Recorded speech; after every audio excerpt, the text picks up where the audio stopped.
So this is the fourth chapter of the animal section. We're going mostly phylum by phylum by phylum. And there's a lot of phyla that don't have a tremendous number of species, or they don't really have much impact on the rest of the world. So we haven't covered every single animal phylum. We won't cover every single animal phylum, but covering this one. This one is my favorite, mostly because these are the worms that I did my research on. At least most of my research were on these. I did some research on flatworms as well. But these are the roundworms. Boy, these things are a cinch. God creates a snake. Now, wormy is one of those forms that's analogous. It's long and wiggly and can get through tight places, and it shows up all over the place. All sorts of different phyla have wormy forms in them. This is the ultimate wormy form. The entire phylum are long cylindrical worms. Most of them are pretty tiny, but they're long cylindrical worms even when they're really, really tiny. And odds are there are more species of roundworms than species in any other group. I'll tell you why in a second. Let me write some stuff down. Let's move this off.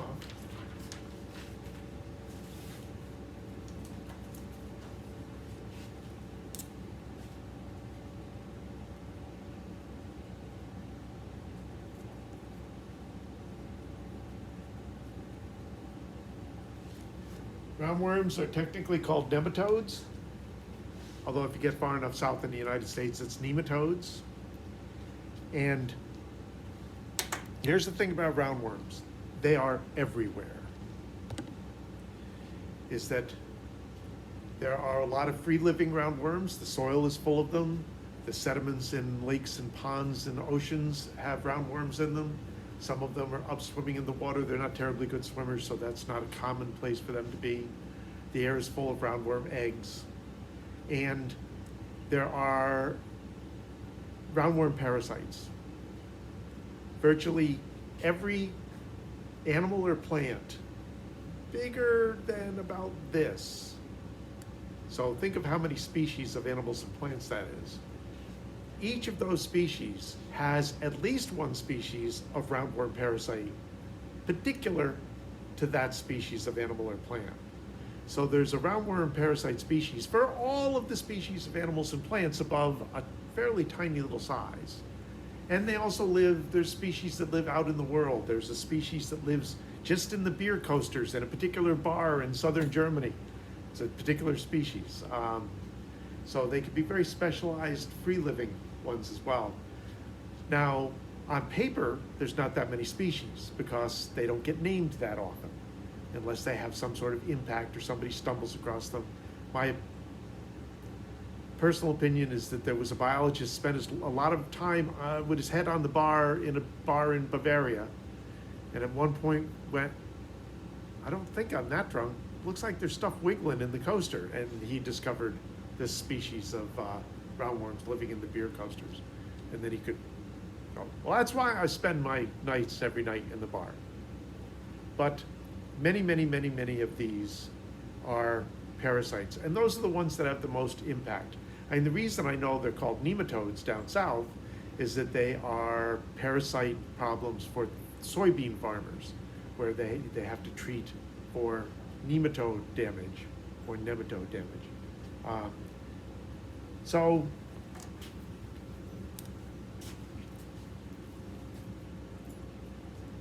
these are pretty much everywhere. There are several species of roundworms that are particular to people. We're going to talk about a few of those. A couple of them are not particular to people. They show up in other animals as well, but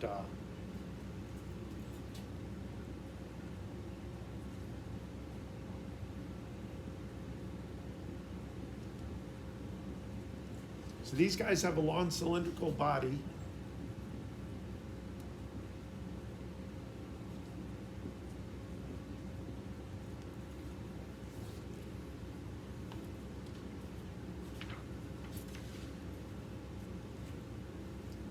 Everything's now got ectoderm, endoderm, and mesoderm, so you're going to see things with a lot of organs and structures and such.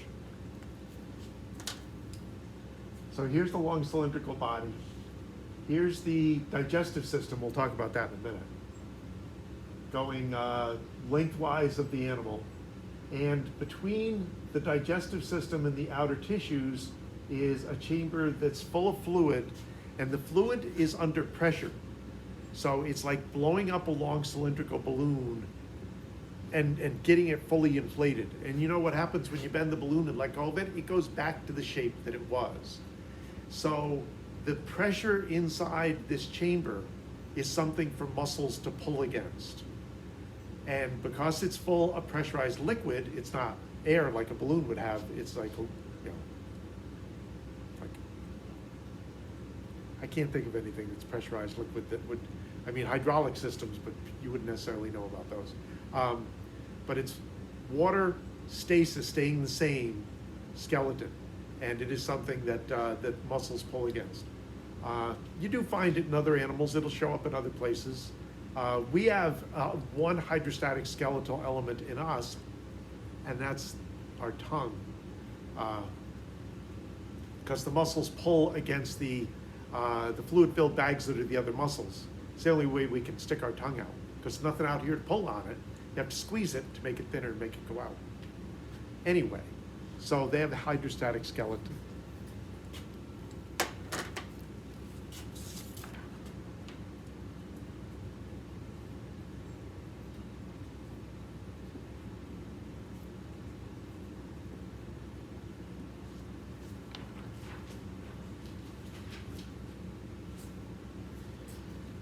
Cnidaria and flatworms have a digestive chamber inside, but there's only one opening. Food goes in, gets processed as far as it can get processed, and what's left over comes back out the same opening. Same thing with flatworms. These guys, food comes in one place, and what's left over goes out somewhere else. It's a tube digestive system, and this is another one of those things. It's going to be in all the other groups from now on. It's a huge improvement over the sac digestive system. You have a one entrance, one exit, same exit entrance in a sac digestive system. Once there's food in there and you start processing it, you got to break it down in some steps. While you're in the process, you can't put more food in there because that hasn't been set up for like if you're on the third step, you can't put something in that hasn't gone through the first and second step. So the food has to kind of stick around for a while until it's fully processed, and then you get rid of the leftovers. For a tube system, you put stuff in, the parts of the tube are specialized for the steps, and it makes it more efficient. You're breaking it down with dedicated steps along the tube, so the cells are dedicated to those things. That's more efficient. And you can keep putting food in because it can still do all the steps as it goes through the tube digestive system. It's a huge improvement over the sac, which is why you see it in all the other animals. I should mention this hydrostatic skeleton is around the digestive system.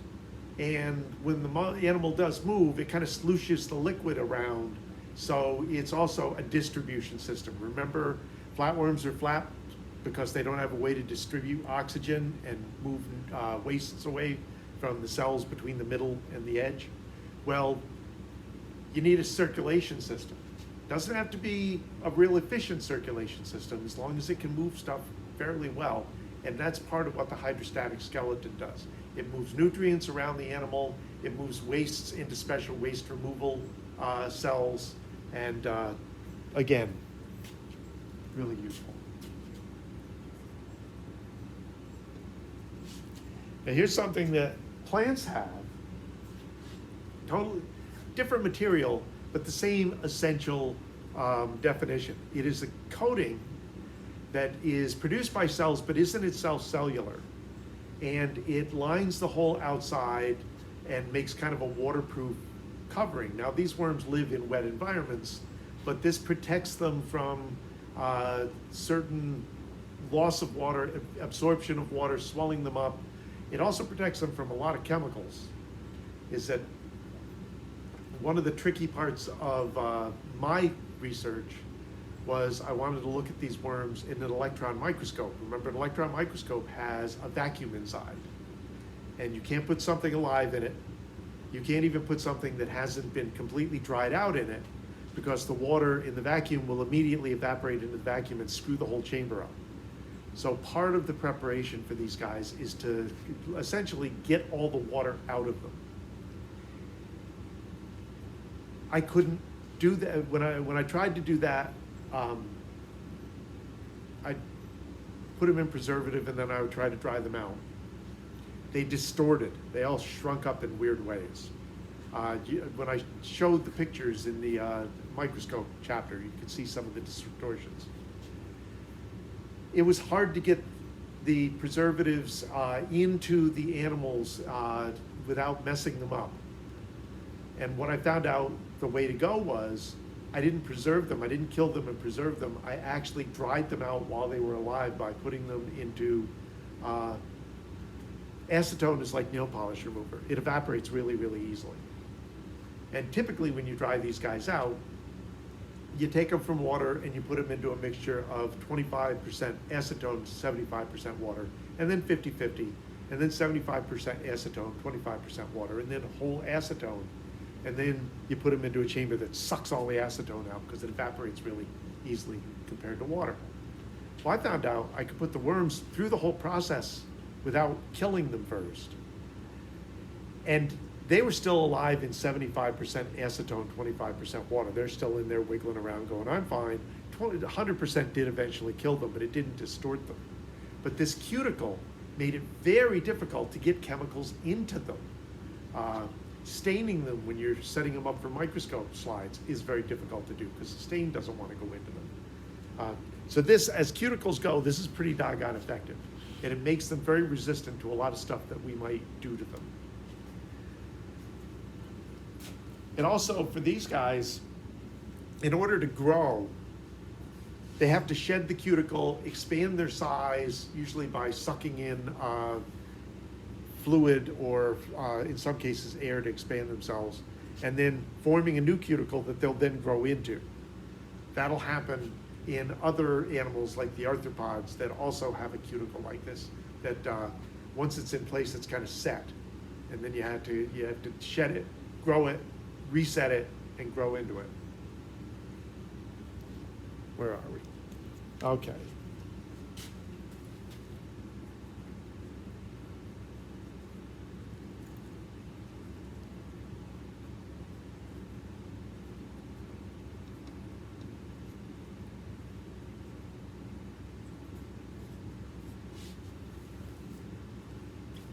First example is called C. elegans.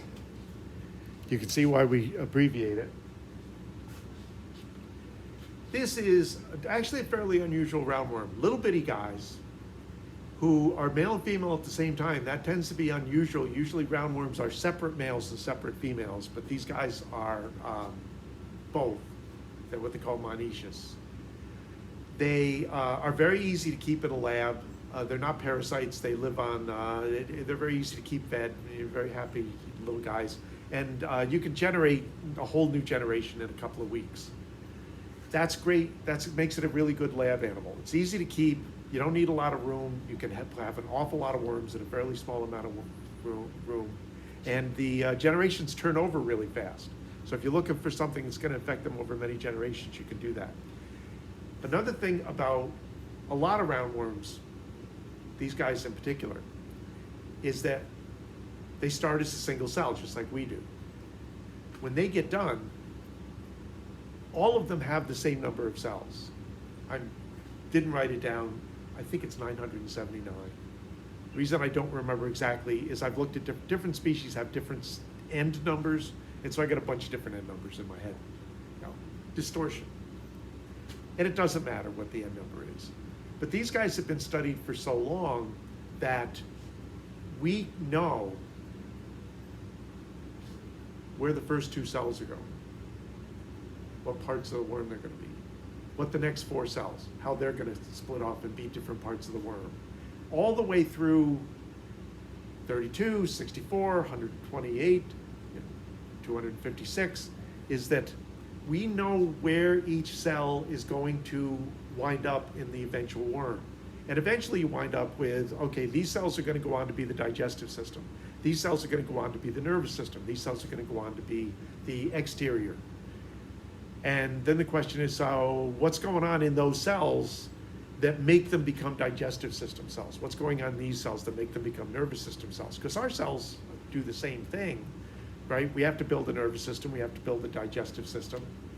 And so a tremendous amount of developmental biology was worked out with these guys because they use a lot of the same genes to lay out front and back, left and right, digestive system, nervous system, because it's once animals kind of work the bugs out of that system, they didn't mess with it too much, right? If you've got a set of genes that can develop you an effective working nervous system, yeah, maybe evolution has tinkered with it and improved it over the many, many, many thousands of generations between roundworms and us, but it's still a recognizable system. And so we know an awful lot about development. And these guys are also used for a lot of other research where you can, you know, toxin research and aging research right now. You know, what genes you can tweak and make a roundworm last like 4 times longer than a typical wet roundworm. That's been something fairly recent. So they're still in use as a big research animal. Now, all the rest of the animals that I'm going to talk about are parasites. And I think what I'm going to do is split that off on a different, different video.